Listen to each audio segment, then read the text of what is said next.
Hello. Let me just start off by saying you read the title, right? I'm the AntiChrist, and I'm here.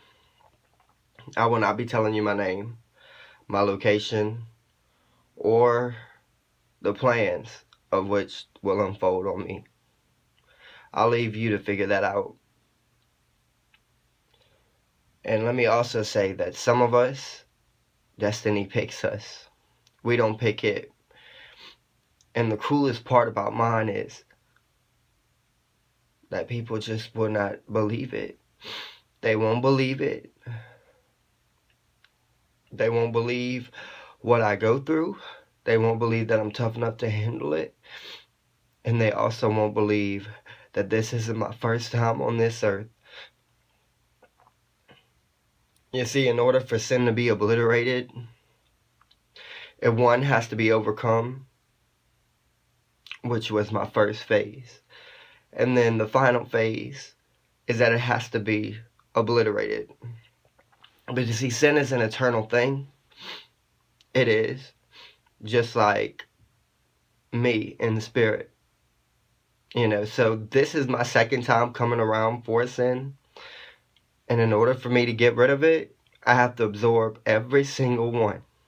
Everyone you can think of. And then destroy myself. And what I mean by destroy myself is that I sacrifice myself, my existence, my very soul, just so everyone else goes to heaven, even Satan. Because believe it or not, God doesn't love just part of his creation. He loves it all, including the first ones. This painting is no more special than the rest. I also want to add that everything that you read in that Bible, well, kind of everything, mostly toward the end, is meant to mislead you. Because if you knew the truth, if you knew who I was, and you knew why I was coming back for a second time, and it wasn't just to deceive you, because that's not to deceive you. It's to deceive you in the fact of not knowing who I am, or why I'm doing this. That's the only deceit in it. But it's to save you. I'm not doing this for glory, and I'm not doing it for sympathy. I'm doing it so that you know that I'm here. And I've already started. Half the sins that have come through my mind I've thought about carrying out.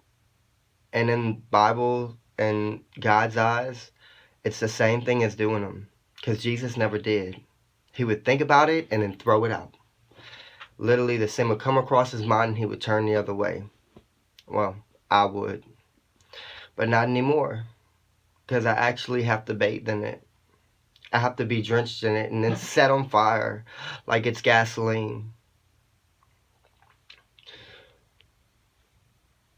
Also, if you don't believe me, just know when I was on my first phase, which was Jesus, I did have feelings. And that was part of the temptation. Now, I never acted on those feelings, but I did have feelings, and that was for John. But you see, it wasn't the fact that he was a man that made it wrong. It was the fact that I lusted for him. And that I had to resist that. And I wouldn't think about doing it. Every time the thought would enter my mind, I'd turn away from it. I'd start thinking about 5 different other things. Same goes for Mary Magdalene. I lusted for her too.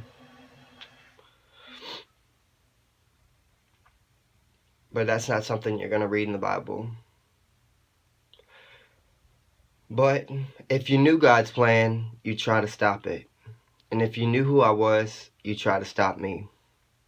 But the truth is, I get sacrificed either way. So trying to stop me only quickens the inevitable.